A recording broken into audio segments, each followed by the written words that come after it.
சமயம் தமிழ் நேயர்களுக்கு வணக்கம். இன்றைக்கி நம்ம உடல் சருமத்துக்கு குளிர்ச்சியை தரக்கூடிய ஒரு பாடி பேக் எப்படி செய்கிறதுன்னு பார்க்க போகிறோம். இது செய்ய முதல்ல நமக்கு மாதுளை பழத்தோட ஜூஸ் தேவைப்படுது. மாதுளை பழத்தை உரித்து உள்ளே இருக்கிற அந்த சின்ன சின்ன விதைகளை எடுத்து ஒரு மிக்சர் ஜாரில் போட்டு பேஸ்ட் பதத்துக்கு நம்ம முதல்ல அரைச்சி எடுத்துக்கணும். விதைகள் ரொம்பவே சின்ன சின்னதாக இருக்கிறனால இது முழுமையாக மிக்சர் ஜாரில் நம்மளால் பிளெண்ட் பண்ண முடியாது. இடையில கொஞ்சம் கொஞ்சமாக சீட்ஸ் இருக்கிறது ரொம்பவே நார்மல் தான். உங்களுக்கு இது இடைஞ்சலாக இருந்துச்சுன்னா இந்த சீட்ஸை நம்ம வெளியில் பிக் பண்ணி போட்டுக்கலாம். அப்படி இல்லைன்னா இதை நம்ம இக்னோர் பண்ணிக்கலாம். இந்த மாதுளை பழத்தோட ஜூஸை நம்ம 1-2 டீஸ்பூன் எடுத்துக்க போகிறோம்.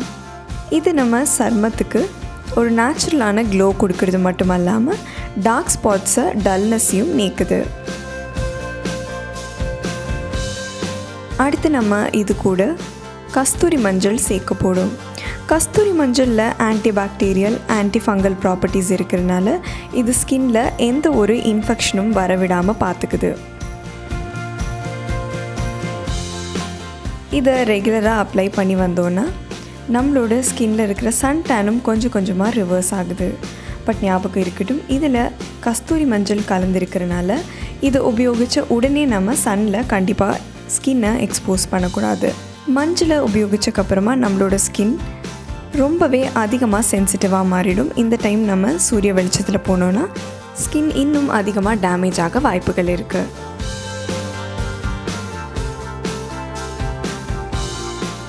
இந்த 2 இன்க்ரீடியண்ட்டுமே நம்ம ப்ராப்பராக பிளெண்ட் பண்ணணும், எந்த ஒரு லம்ப்ஸும் இல்லாமல்.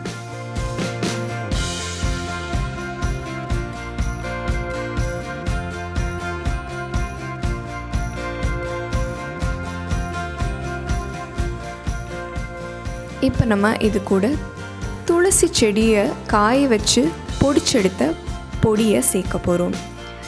இதுலேயும் ஆன்டிபாக்டீரியல் ப்ராப்பர்ட்டிஸ் நிறையாவே இருக்குது. அதனால் இது பேக் ஆக்னி இல்லை எந்த ஒரு இன்ஃபெக்ஷியஸ் டிசீஸாக இருந்தாலும் ஸ்கின்லேருந்து உடனடியாக இது நீக்குது. இது நம்ம 1/2 டீஸ்பூன் பக்கம் எடுக்கலாம். அது மட்டும் இல்லை, உடலில் அதிகபட்சம் வேர்வையால் வரக்கூடிய துர்நாற்றத்தையும் இது நீக்குது. இப்போது இந்த எல்லா இன்க்ரீடியண்ட்டையும் தரவாக மிக்ஸ் பண்ணிக்கோங்க. இந்த பாடி பேக்கை நம்ம தேவையான அளவு எடுத்து உடல் சருமத்தில் அப்ளை பண்ணி நல்லா ஸ்க்ரப் பண்ணி 5 நிமிஷம் காய வச்சக்கப்புறமா இதை வாஷ் பண்ணிக்கலாம். இந்த வீடியோவை கண்டிப்பாக லைக் பண்ணுங்கள், ஷேர் பண்ணுங்கள். சமயம் தமிழ் சப்ஸ்கிரைப் பண்ணாதவங்க மறக்காமல் சப்ஸ்கிரைப் பண்ணுங்கள்.